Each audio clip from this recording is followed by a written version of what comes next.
whereby we are building capacity of community people. It was in Otuke, in Kwania, in Katakwi, in Bududa. We were building capacity of community people to construct these rainwater harvesting tanks in their homes, such that besides the other big systems that are there, which may be far from them, they have those systems in their compounds. You know, rainwater is the most reliable option to give you water at your doorsteps. That anytime you get out, you just open the tap and water is just flowing there for free. Yes. But it will go with the capacity. If you construct a small system, a water storage system, you will get little water. You will get little water. And you see it is raining. After 2 weeks, when rain stops, your tank will be empty. So we always help people, guide them. How many are you in the family? What are you going to use this water for? Do you have animals that are going to feed on this water? Then we take up the number and then do demand estimation, and we factor in wastage and other usages, such that you have a reliable system that can take you at least 3 months during the dry period. Because that's when you will appreciate rainwater. But when you have a system of say 6,000 liters and you are only 20 people at home, it will not take you more than 1 to 2 weeks after the rain has stopped. So at the end of the day, you see a redundant structure there. And then you start saying rainwater is not worth, or rainwater harvesting is not a worth practice. But it's about your planning and water demand estimation, management, and the systems you have installed. Now, you see, this is something that has been here. We have had people harvesting water in our rudimentary ways. We have you, the Ministry of Water, having a plan and how to galvanize and modernize this system. But you realize that, again, people don't know the value of water harvest. I've seen people with very beautiful houses. They connect pipes and let this water go from their roofs, and the pipes are just to guide the water flow away from their houses. On the ground, some of them with ill-manneredly, they connect it through the roads, in the gutters. They don't need this water, and they again go and pay for national water. Who is not doing their work? Somebody, I would blame you guys for not selling this information to the whole communities. Who is not selling this idea? Yeah, I don't know if I want to play a blame game, but like you said, you want to dodge the blame. to make reference to our grandees, and then I told it was the capacity. Yes. But also, you see, our grandees didn't have these mega structures. They didn't have these buildings. And then you find, like, I would also think that their engineers would be, and the architects would be in position to advise. Would be in position to advise that you need to do this. For example, we find people doing a lot of bad things. I want to use the heavy words, but doing a lot of bad things on their plots of land when they are doing construction. I think me as an ordinary person, I can say, okay, maybe I want this, but you as a technical person, you should be able to advise. So I think that advice also misses. But I want to bring to your attention, and I always by the find it and I feel bad. You find this arcade and the gutters are just open, taking the water out. All they are interested in is water should not spoil my wall. Yes. Then they drain it out. Exactly. And all that water ends up flooding. That's very dangerous. That water alone from a storage building can be used by those people in those arcades to flush. So the building would save save on water bills. Because that's a lot of water. They can use it to flush the toilets in the arcades. They can use it to mop the building, I mean the floors and the offices and the shops. But maybe I would say that maybe the owner, the building owner is not the one who meets the bill, so he really doesn't care. I would say, but I'm not very sure. Okay, but he gets this money from the tenants anyway. On the positive note, there is a motion that is on the floor of Parliament about rainwater harvesting. Okay. And I guess if it succeeds, we shall have some kind of policy. And I would appeal that at least people with, whoever constructs a house, even if it is I've actually seen even government buildings, hospitals that have such pipes that connect the water from the roofs, and it is guided, like it's let to flow off the buildings. Yeah, but another thing I can say, they have where to start from.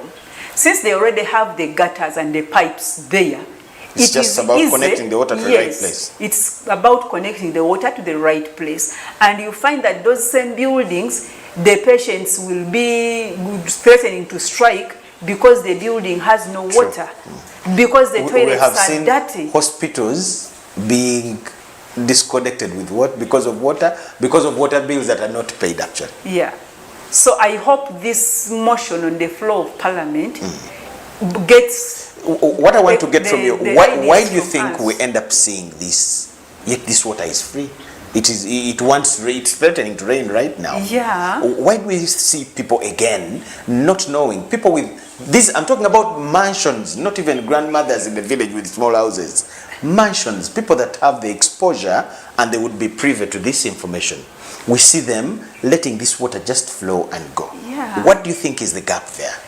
I really don't know if I know the gap, but I think Ugandans, on some, I would say we are not serious. It's not only rainwater. Everyone knows the importance of rainwater, everyone knows the importance of water, but we have this I don't care attitude. I can afford option B, so why should I struggle with option A?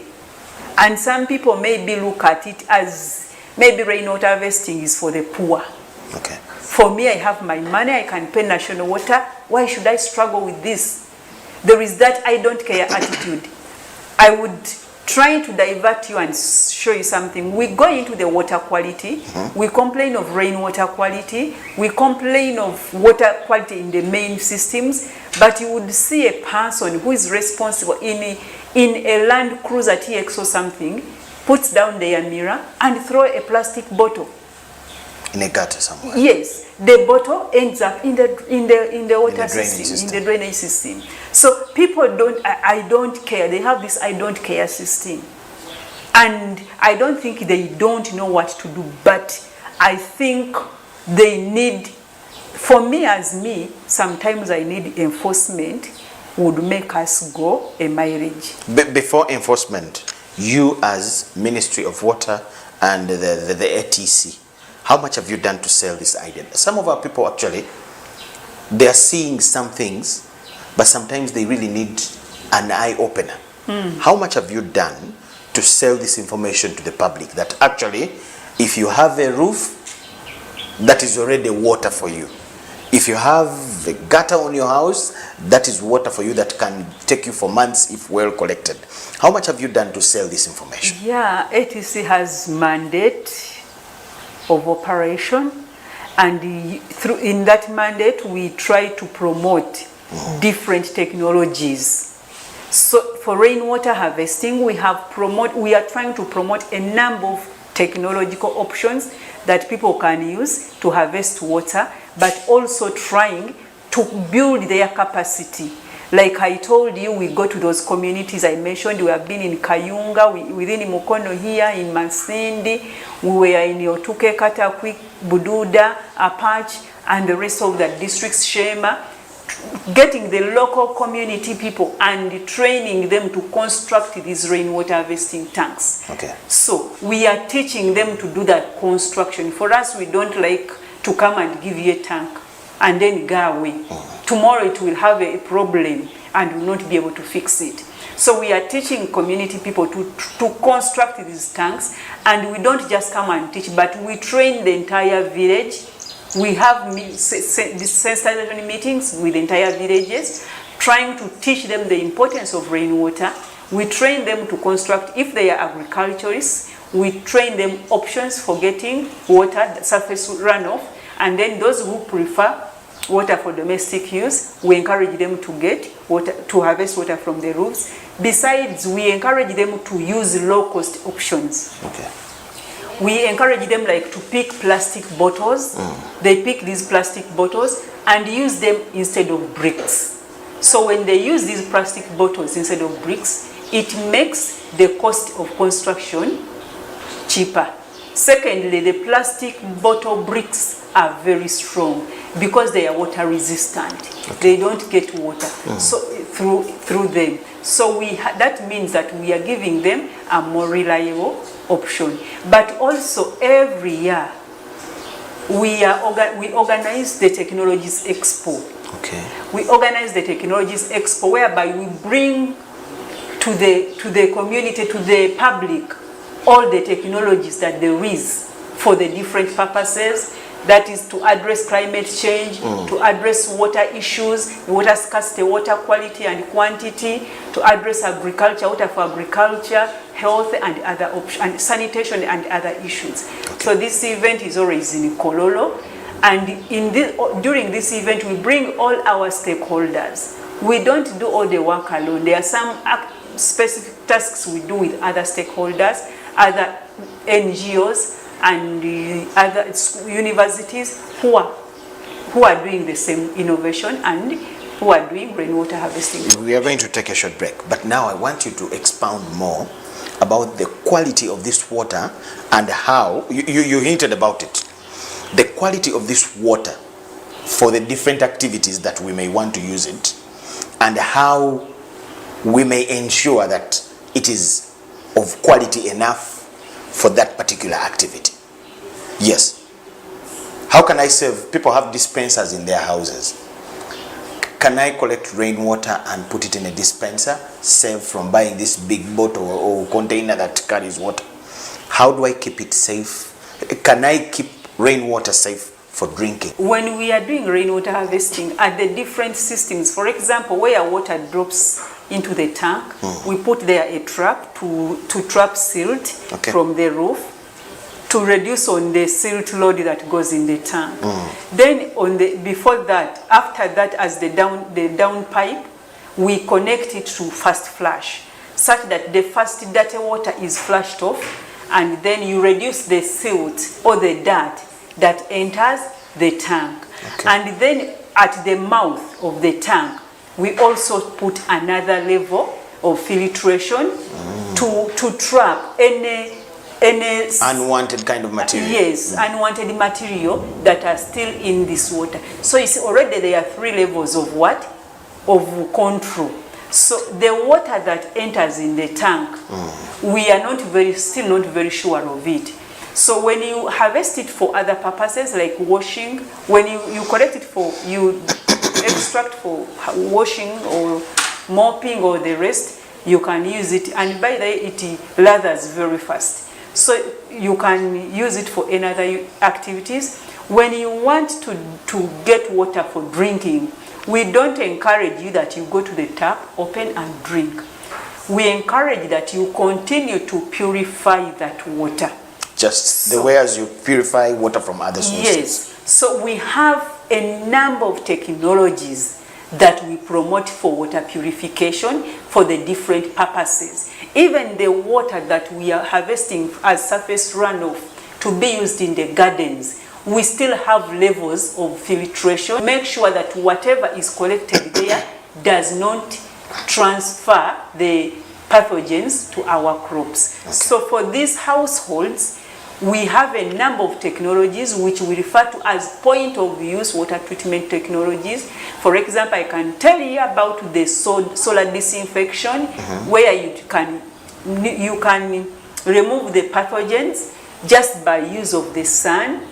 If you can't boil, the first method I will talk of boiling. Okay. You boil water and then you keep it in a clean place, a clean container, and cover it for boiling. But we also have chlorine, we have the biosand filter, we have ceramic filters, we have a menu of point of use water treatment technologies, and you always encourage people, if you can, first thing, boil. If you can't boil, choose out of any of these so many other technologies. options, because the price differs. We have from low cost to very high cost. Although personally I would take the boiling because it is something anybody can easily do and have water safe But for themselves. some people don't have that energy. They don't have that fuel. They will tell you it wastes a lot of my charcoal, wastes a lot of my electricity, and so on. How much charcoal, how much is the cost of charcoal in comparison to the cost of treatment? That's the question somebody should answer, then get the right answer. Thank you so much, Madam Nantege. To you watching, if you're complaining about water, rainwater being dirty, it is actually you who is not clean enough to treat it well for your consumption in the house. We are taking a short break. On return, farmers, how do we harvest this water for the garden? I want the technicalities because we have seen the tanks for the house, domestic use. I am a farmer with a big kind of farm. How do I harvest this water for my farm? Let's take a glass of water as you take a cup of tea as we continue. Thank you.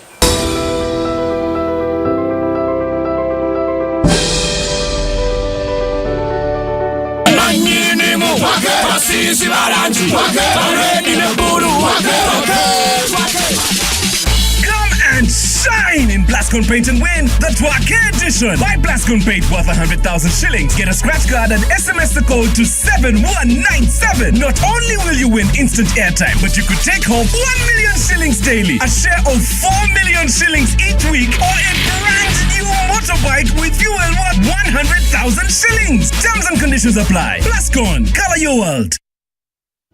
Uganda National Roads Authority and the contractor of the Kampala Flyover Construction and Road Upgrading Project inform the public that due to ongoing asphalt paving and road marking activities, traffic flow changes will be implemented at the Clock Tower Junction, Entebbe Road, left-hand side, Queensway, Mengo Hill Road, and Benchwanuka Street. Road users are requested to exercise maximum caution while traveling through the area and are advised as follows. Traffic to the city centre from Mengo Hill Road and Zambia Road will only use Benchwanuka Street. Entebbe Road left-hand side to the city centre will be closed for asphalt paving. Traffic from the city centre will flow normally through Entebbe Road right-hand side to Clock Tower Junction. Traffic to Chibuye roundabout will use the new lane of right-hand side of Queensway or Katwe Link to proceed to Chibuye. Pedestrians to only use provided walkways and designated crossing points. Traffic from the old taxi park will use Sikh Road to join Entebbe Road. Border riders and cyclists to strictly follow the traffic guidelines to avoid accidents. Motorists to desist from overspeeding within the project roads to avoid accidents. Furthermore, to minimize traffic congestion at the Clock Tower Junction, motorists are advised to consider accessing the city centre through the following optional routes: from Chibuye roundabout through Lubiri Ring Road or Rubaga Road, from Gaba Road through Mukwano Road to Kitgum House Junction, from Usafi roundabout Mengo Hill Road through Kafumbe Mukasa Road or other connecting roads, from Gaba Road through the Sharing Youth Centre Junction to Kevina Road to Chibuye. Due to these ongoing activities, the travelling public is encouraged to plan early for their journeys and to obey traffic management guidelines by the Uganda Police and project staff. We appreciate your cooperation and do apologise for any inconvenience caused. Jovia ng'oyolekera ku lugendo luno olw'obulamu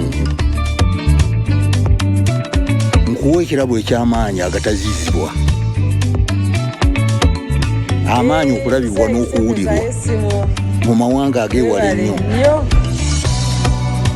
okutuuka buli wamu nga yadde togenzeeyo, ensi yonna ng'ekuli mu ngalo.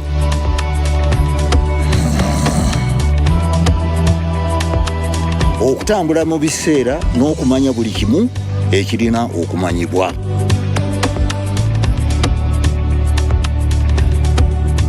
Jovia, kino kye kirabo kyange gy'oli.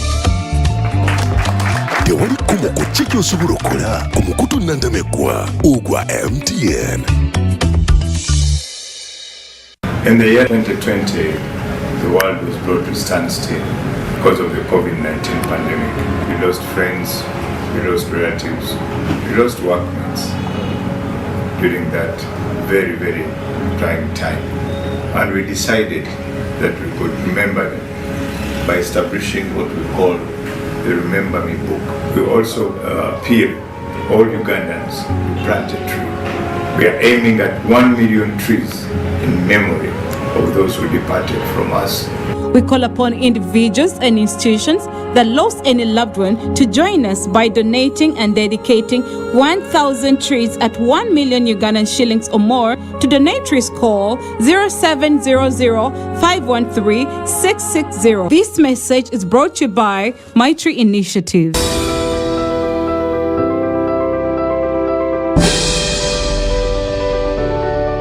One-on-one with Michael Jordan Lokoma. We thank you so much for keeping it with us, and we continue to discuss rainwater harvesting. I think the discussion is so appropriate as we are experiencing heavy rains.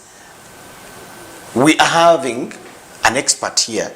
She is Nantege Ashabrick, and she works with the Appropriate Technology Center of the Ministry of Water and Environment, and she's giving us an insight into this. The water that you see that is running in your village is of use to you, of use to me, but we just see this water run away, yet we can really take good use of it. So that's the information we are getting from her. How can we use this water? Welcome back from the break. Thank you. I want us to talk to the farmer. We hinted on that this water can be used, how it can be collected, but I'm sure a farmer watching us would want to know, that farmer that doesn't know, how can he or she collect this water or harvest this water? The people at home, you have said it many times that it's tanks, use the water bottles. How can a farmer collect water enough for 60 cows, enough for irrigating 3 acres of tomatoes from the rain? There are different technologies a farmer can use to collect this rainwater. When you see like the water that even ends up on the ground, it just goes as runoff or stormwater. What for us we call mukoka. Yes, and this can be trapped, this can be collected.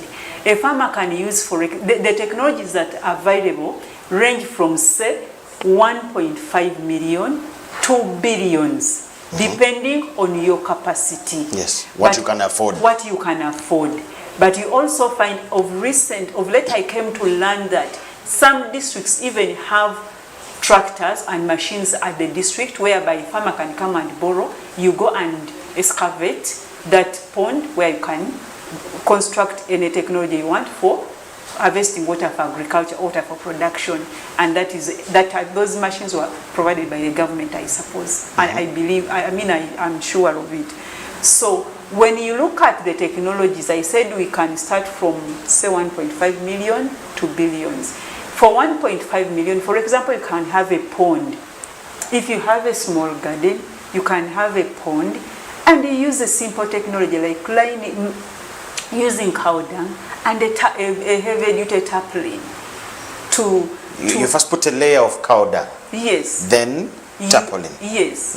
You excavate this pond and then you line it with that cow dung and then you put a tarpaulin and then you can get this water and then put a shelter to control evaporation and then you locally get water from the pond and then use the watering can. That is when you have a small garden or you have a few animals. Okay. If you have a bigger farm, then you can opt to go for bigger systems. You can even have more than, like you have 5 ponds maybe in a series, or you can have a valley tank or a valley dam, and then you construct it. A valley tank and a valley dam can even serve like a village. Okay. Because they get very big volume of water. So these are just options, and like I said earlier, in some districts the government has helped to construct these facilities, but there are also people who have accessed this machinery and constructed the dams and the tanks for themselves, or for their animals. Okay. Yeah. Now, but when they are constructing these systems, I said, we also still put levels of filtration to make sure that to enhance quality, the quality of water that enters. I can't just collect water from that pond or dam to give my cows to drink. They will get problems and I will be in losses. So how do I protect it? We put, like I've said, we put levels of filtration to enhance the quality of water that ends up in the pond. Do we use But the same filtration kind of mechanisms that you Yes. told us with the domestic tank? Yes, we use the same filtration mechanism. But the thing is, also, the immunity of the cows or the animals is not as weak as our immunity. If you notice that when people are moving with their cows, they just find open Branch water. anywhere. Yeah. So if you don't have to boil drinking water for the animals. So the level of purification may not be as efficient or accurate as the one for people, for the water. Human beings. Yes, but at least it is good enough to serve the animals. But also remember, the animals are dewormed at a certain level. Yes. Yeah. So a farmer can really use this water. Yes. Let's look at town, for example. Can Mukoka still be tapped even in town? We were talking about arcades. You see them flooding these days during this very rainy season that we are having. We have seen arcades in videos and pictures flooding. Do they have also ways where they can tap this water? And as an expert, You know that water from the arcades would even be cleaner because many of them have tiles. So it would still be clean compared to the water in the villages. But also another thing I want to tell you, for example, in places like India, this water has been tapped to make artificial water bodies. And then you have a beach where there was no beach. You create a very big water body, put the seeds, put the grass, put the vegetation, and allow it to grow there. You can also tap this water and even make a fish pond, or make any pond the way you want. So this water can be tapped anywhere and can be used for a number of things. so other countries are already. They are doing it. Last year in October, I visited India and we visited some of these sites. You find it's like a lake. Only to tell you this is rainwater we are tapping. And then you find the buffaloes, the cows are just enjoying, and the people sit on the benches by the side to enjoy this man-made lake. Having paid to enjoy that. Yes. No, they don't. For them, they don't pay. It is a community service. Okay. It's a community service. But when you go to, next time you go to Karamoja, as you are entering Karamoja, there is a prominent dam there that has, you might think it is a real river. It is a very permanent structure. Come drought, come rain, it is there. That's one of the icon structure by the Ministry of Water and Environment. If you want to prove that this rainwater harvesting works, you just visit that technology. Even there are many in Nakasongola. There are many, the Karamoja might be far. There are many in Nakasongola. So we are just fearing, or we are just skeptical to try out. But when you try out at any level, you trust me, it will work. The only way it will fail, when you have failed to calculate the demand, the water demand Around you, be it Yes. domestic or Yes. business. If you construct a small structure and then you have a high demand, the rainwater harvesting system will look useless to you. Because you will lose more and just harvest little. Yeah, you know, you lose more, harvest little, yet you have invested in costs, and then your tank will remain dry for like 3 months. You are looking at a useless structure which has blocked your land there, and then it is not working. And you can't, you know, normally people want to go for cheap things. If I tell you the tank is 8,000 liters, you give me 2 million. And then someone tells you 25,000 liters, you give me 8 million. The person says, that one is expensive, let me try this one of 2 million.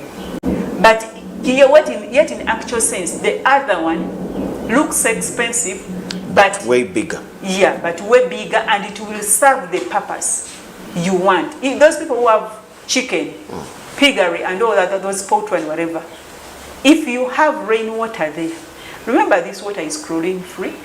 It has no added chemicals At all. Yeah, it is you to manipulate it the way you want. And use it the way you want. Exactly. And it is dropping at your nostrils. Let's talk about the ATC. That is the Appropriate Technology Center. So what do you mainly do? Are you a unit just managing rainwater, or what exactly do you do as we move towards the end of this The discussion? Appropriate Technology Center was established to carry out applied research on technologies, especially water technologies, sanitation and environment. Okay. So technologies in those, when I talk of sanitation, it includes hygiene, technologies in those areas. So after we have done research, we do technology development and promotion.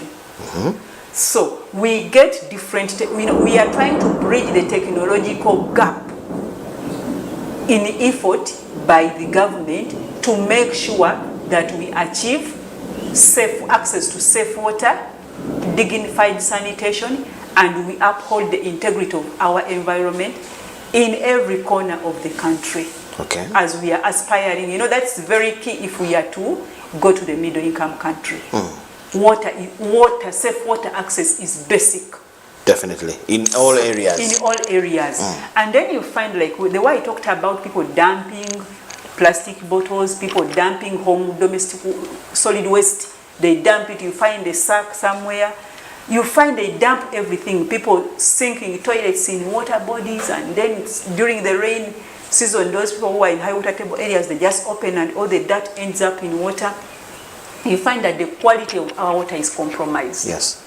So as we are trying, there is regulation, there is enforcement, and then for us we are coming in with innovation, trying to come up with the different options. How do you clean up this water? How do you make sure that people, even if they are in a place where there is no safe water, they don't fall sick? How do you ensure that people in places with challenging soil formation have appropriate toilet options to make sure they don't spread diseases with their feces? How do we make sure that the environment is protected? You hear there is recently a ban on charcoal, use of charcoal. People are like, okay, you have banned use of charcoal, but we don't have options. What are we going to do? Cooking with the electricity is very expensive. Definitely. So ATC comes up with alternatives. Like I said, we are empowering communities to replicate these technologies by themselves. So we come up with alternative energy options, like using the solar, using the biomass fuel, which are I have a problem with many of our innovations and technologies. We don't get to see them on the market. Yeah, you are what right. goes wrong? The other day I was asking somebody during some independence celebrations. They were launching a truck. It had a lot of activities, functionalities. I asked them, many of these things, do you manufacture for exhibition only, or do you have these technologies on the market? Okay. Now, there is something I've not told you as we are going forward. Yes. Besides us innovating, we also validate technologies by the different innovators around that water, sanitation and the environment.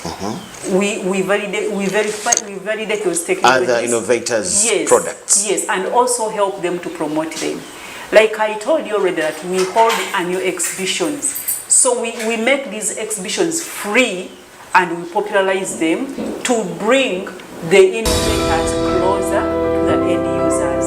But also, like I said, we try to go to the community, trying to take the technologies where they are needed. Those ponds, water ponds for farmers, they are not needed in Kampala. They are needed in the communities. So we try to go to take the technologies to the communities, but also like this platform you have given, we are using such platforms to make sure that we popularize the innovations. Of course, uptake is slow, but gradually it will be there. We have also started a campaign purposively meeting different communities. We have a team that purposively takes the technologies, the innovations to the different communities, try to showcase and try to encourage them to take them on. In taking up these technologies, water harvest and those others that you're encouraging us to take on, is there anyhow or in any way one would conflict with nature or with the environment? Because this is also your role to protect it. Yes. This is where you're asking, one has to use tarpaulins and what? If we have like 10 ponds in a village, is there a way it affects the environment? No. When we are doing these technologies, we are the bottom line behind it. The behind the vision you don't see is to promote environmental protection. Okay. We are trying to contribute to reduction of emission of greenhouse gases, but also try to promote environmental integrity. For example, we collect the buveras, and then we have a package in schools. We are teaching the young generation how to repurpose buveras, make different products out of buveras. But even those ponds, we are monitoring them. If the material is worn out, we take them back and try to repurpose them using something to produce something else. Okay. We don't let them to go in the environment. That's why I told that we even collect waste plastic bottles and use them. For example, when you use plastic bottles, you are protecting the environment from choking on these plastics, but also where they get littered. But also, you are saving. Now that tank, for example, we would use brick. If we use the bricks would have been burnt, meaning a tree would have been cut. Definitely. And then during the process of burning, emission of greenhouse gases. So when we use this, the bottles we are collecting. We are cutting out all that process the chain that involves of pollution. Yes. So we have the different measures of how we intercept pollution. At the same time, we are providing alternative livelihoods to promote that circularity in the economy and protect the environment. When we are protecting the environment, we are not only protecting the environment, but we are protecting the quality of water. We thank you for the discussion and all the information we have shared.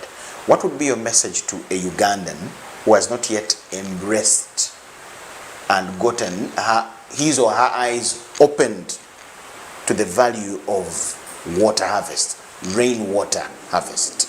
I always live by example. I am a person who has harvested rainwater for more than 10 years. And I want to assure you that when you harvest rainwater, you will not regret. But you harvest rainwater using the right measures. You have the right containers, the right water storage tanks, and you have estimated your demand very well. It is always very unfortunate for us to keep lamenting when we have the solutions in our hands. Let us stop lamenting. Let us not wait for anyone or government or our ancestors to play the miracles for us. We have to be people of action.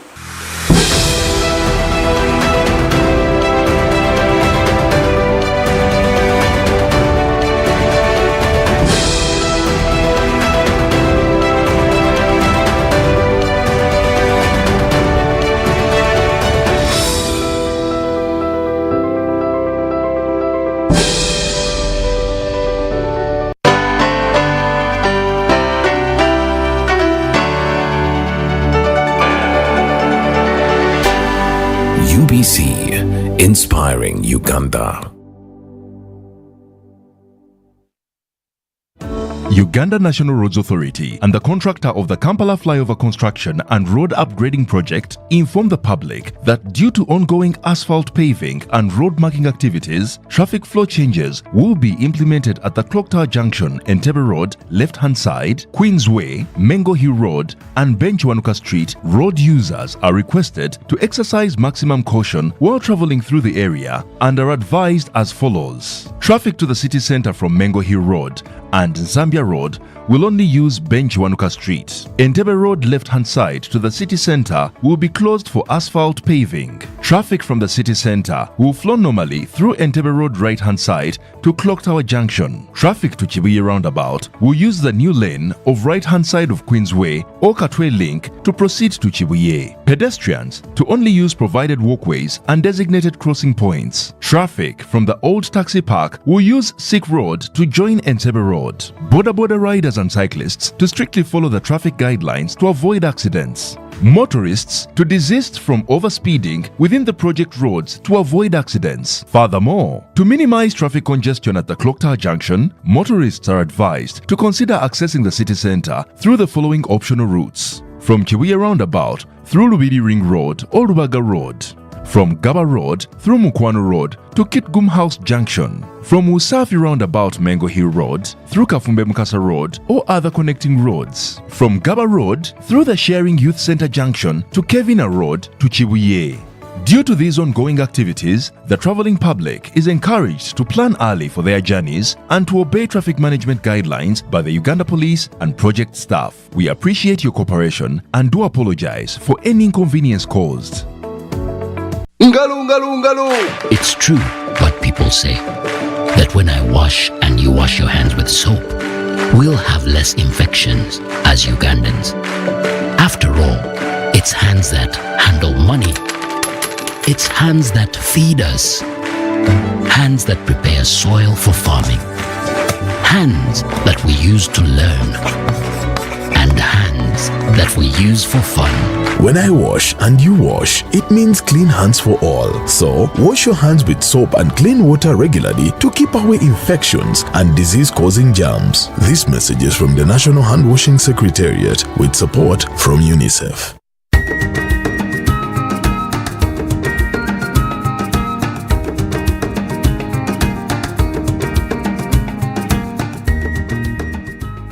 We are 6 women. We started our business of a nursery bed and have so far run it for 4.5 years. We started a circle and would get money out and keep sharing. After accumulating enough money, we started to buy seedlings and plant trees. The little would get would pay school fees for our children as women. Personally, I am also educating my grandchildren. One is in senior 4 and the other is in senior 1. Omu hati alipizi msenior 1.